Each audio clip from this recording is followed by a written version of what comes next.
Hi yoga friends. So today we're going to do a posture analysis of downward facing dog. And so I get a lot of questions about downward facing dog. And I think a lot of the struggles that people have with this pose is related to the preparation that goes into it. And so a lot of times if you take a vinyasa class, you will find yourself in this downward facing dog shape. Like it might be the second pose that you do.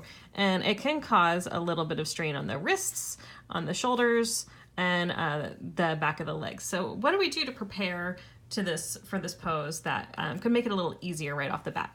So just first take a look at what's going on here. So first, you can see we've got like this big hamstring stretch.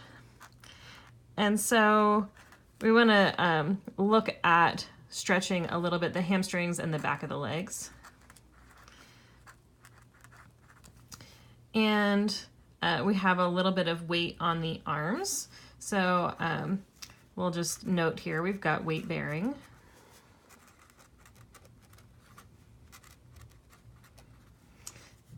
And the shoulders are overhead here, bearing the weight. So we want to do some movement to prepare the shoulders. And the main purpose of downward facing dog is to practice axial extension. And what that means is that we're working to have the spine in a nice long alignment. So it doesn't mean that the spine is straight like my stick figure here, but it means that the natural curves in the spine are preserved. So you've got the nice curve in the low back and the natural curve of the upper back. But because there's this overhead shoulders position, I find it really helpful to prepare the upper back a little bit in this one. So we can just note here to prepare the spine. So there are just three really simple things you can do to help prepare for downward facing dog. So you could show up even just 5 minutes early to your vinyasa class and get a little bit of this in before you hit that first downward facing dog of the day. So I recommend starting on your back with your knees into your chest. And then when you inhale, you'll straighten your legs up and reach your arms up overhead. And then when you exhale, you'll bring your knees back in again. And so what you're doing in this is you get a little bit of that hamstring stretch there. And you start to practice this axial extension. So when you inhale, the idea is to like use your arms and legs like levers to help your spine get really long and sort of snuggle down towards the floor. And then the next thing that you could do is you could flip over onto your belly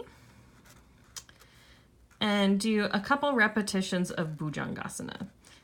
And so this will also continue to help to prepare the upper back and shoulders. So even though your spine is like in that long alignment in this position, it can have a little bit of a feeling of a back bend, especially when you hold this position on an inhale.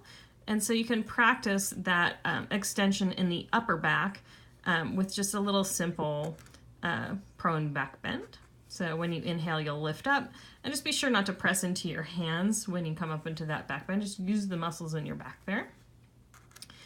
And then this is a really nice sequence to help prepare the shoulders. And so you'll come back to child's pose and have your hands so that they're on, the backs of your hands are on your low back.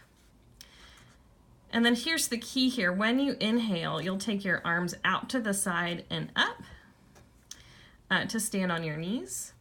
And then you'll come back into this position a couple times. And I like to do this as a progression. So you might do this twice. And then the next time you come down, you'll come down into that hands behind the back position. And then when you inhale, you'll sneak your arms forward and come up to hands and knees. And so here you start to introduce a little bit of that weight bearing in the hands.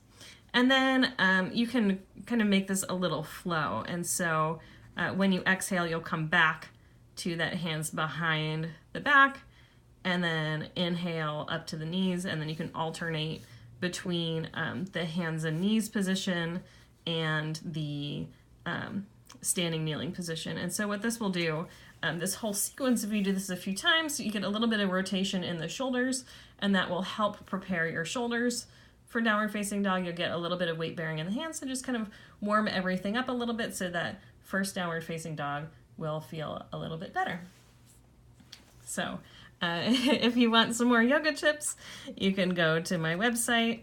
It's www.omchantress.com. And if you sign up for my newsletter, there's lots of tips. So thanks for watching, and I'll see you later.